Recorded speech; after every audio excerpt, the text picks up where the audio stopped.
theme of digital governance is a key element within digital transformation or digital business transformation. And as many of you are aware, this is a trend that is hitting every business. Different industries have different levels in a sense, levels of urgency, but within a few years it will affect every business. And you may see these charts that show which industry comes first, and then which comes next, and so on. Typically, it starts with technology, media, travel, those kinds of industries, financial services, and then it's come around to CPG, consumer packaged goods, and so on. Healthcare is being affected, manufacturing is coming next, and pharmaceuticals, petrochemicals, and so on. So the wave has already started. And the reason why we picked digital governance is it's perhaps the first thing you start thinking about in digital transformation. When you think digital transformation, you need to think in terms of, okay, how do I manage this whole process, top down? And that's why when Manoj and I planned this summit, we said, okay, let's begin with governance. And that also happens to be a core focus for the center here in Bangalore.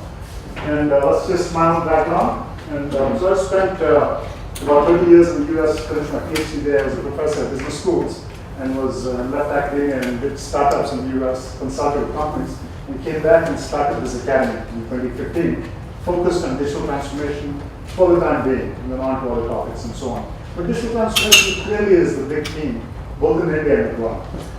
And so what we find, and so this is sort of the boring lecture part, what we find is we've done research. So we've not done research on 60 global organizations, many of them in the 10 to 20 billion, 10 to 30 billion size. What we find is there's a pattern to this adoption of innovations in general and digital governance, and digital transformation in particular. First comes recognition, and that's the biggest challenge. Even to recognize that this is important is the first key stage. And that recognition quite often is driven at the CEO level, a kind of motivation that this is important for us. So that's stage one. And when that recognition comes top down, then that innovation begins to proceed.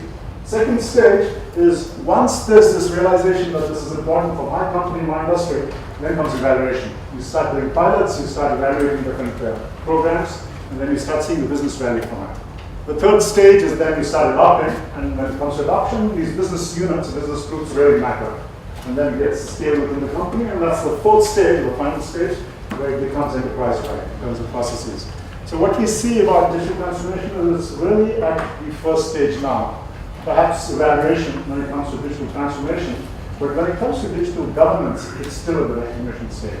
It's not moved beyond the recognition stage. And then, so the two questions that come up then is, how do I initiate digital governance? And that's what the summit is about. And the second question is, once I recognize the points, how do I create a roadmap for moving forward with digital transformation, corporate roadmap? And so the summit is all about governance, but there's also an event coming up in June 22nd to 23rd, which will be all about strategic roadmaps. How do you create roadmaps and so on? And then we'll follow up with an event in July on very likely digital innovations. So there's governance, there's roadmap, and then there's innovation, digital innovation. So that will come up next. And the package you have describes this. Let me, and then the outcomes from this is in terms of opportunities and so on. But let me describe at a core level what governance is about. Clearly, there's no consensus on it. There's no unified view on it. Different people have different views of governance, and especially digital governance. But there's a framework that we put together, Manoj and I published recently. So there are three elements to it you can talk. So at its fundamental level, governance or digital governance is a framework for decision making. What's the kind of decision making? Who has what authority? What kinds of standards? What kinds of policies need to be followed?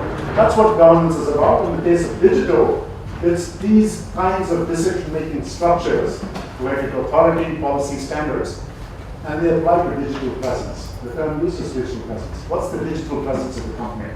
And there are different ways of looking at digital presence. You can think of it as the hard assets of the company, websites and so on. You can think of it as the soft assets of the company, such as the strategies, the business processes, the mindsets, and so on.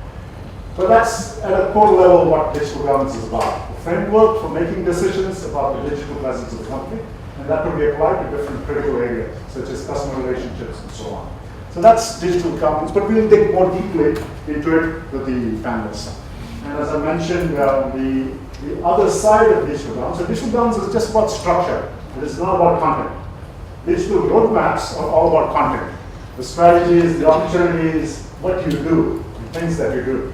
Governance is how you structure the decision making around it. And I think, anyway, so much of this work has also been published in the Harvard Business Review, the Stanford Social Review, Social Innovation Review, and so on, when it comes to innovations, adoption of innovations. So there's a whole framework behind this approach to governance.